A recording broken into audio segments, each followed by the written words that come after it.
Twinkle. Twinkle's wings were glowing with excitement. Tra-la-la-la-la, she sang.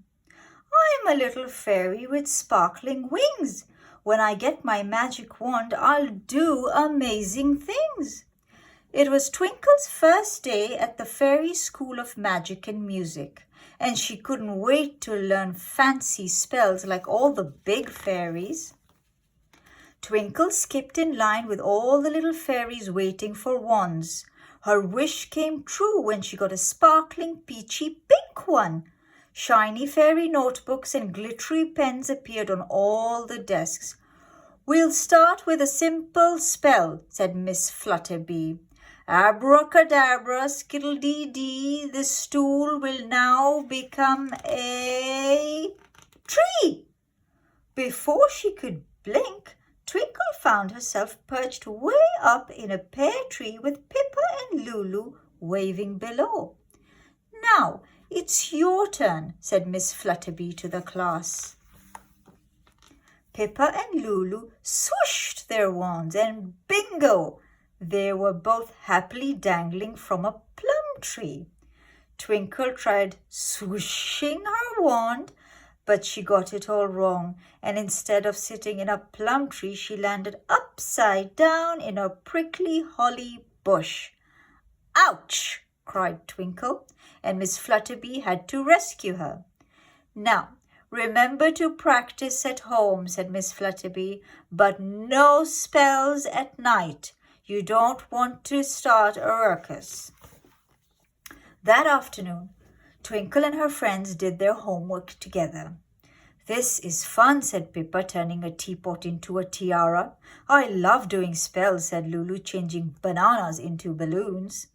But Twinkle's swooshes were rather clumsy, and so her spells just got sillier and sillier. Don't worry, Twinks, said Pippa and Lulu. We can practice again tomorrow. That night, Twinkle was in such a tizzy she couldn't sleep a wink, and she forgot all about Miss Flutterby's warning.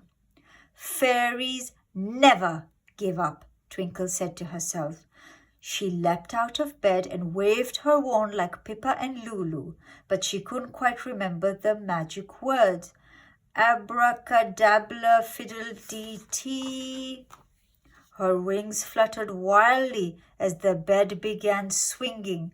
The rocking chair started rocking. The alarm clock kept ringing, and the lights were flashing. Twinkle's cozy little fairy pod was shaking and swaying, banging and clanging. Help! Shouted Twinkle as the rumpus continued. One by one, all the creatures in Sparkle Tree Forest woke up, and they were not very happy. Bumblebees and ladybirds buzzed, grumpy gremlins and bullfrogs croaked, and groggy birds and bats fell out of the trees. Who's making that racket? Screeched the owl. Stop the ruckus, shouted the squirrel. Fiddlesticks and fairy cakes, said Twinkle, waving her wand faster and faster, but the crashing and banging only got louder.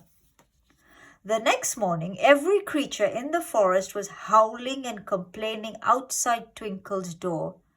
Sorry about my silly spell, said Twinkle, and she dashed off to see Miss Flutterby. Gracious gremlin, said Miss Flutterby in surprise when she saw the parade of insects and animals following Twinkle. I'm having a spot of trouble with my homework, said Twinkle. I keep forgetting the magic words.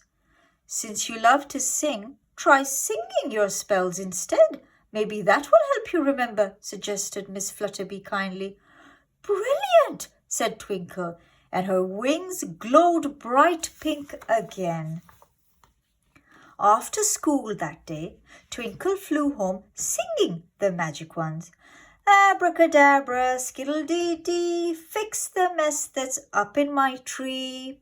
And when she arrived, Twinkle was overjoyed to see everything was back in its place again.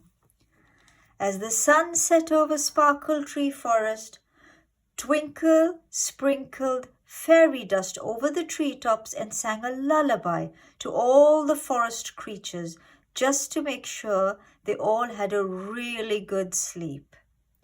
Good night, sleep tight, with sweet dreams in your head. Tomorrow we'll have lots of fun, but now it's time for bed. The end.